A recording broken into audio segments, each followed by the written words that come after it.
Ito guys, vlog on the road.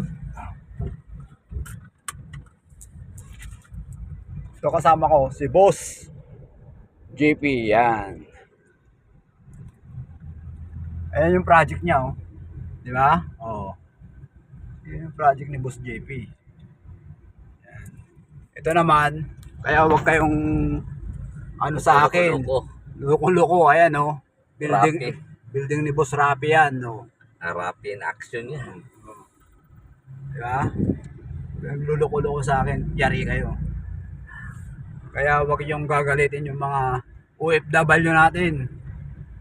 Kung kayo hindi makapagtiis, punta lang kayo sa gilid. Hindi yung mambabae pa kayo. Pinagalitan mo na. Oo, talagang pagagalitan ko mga yan. Kaysa naman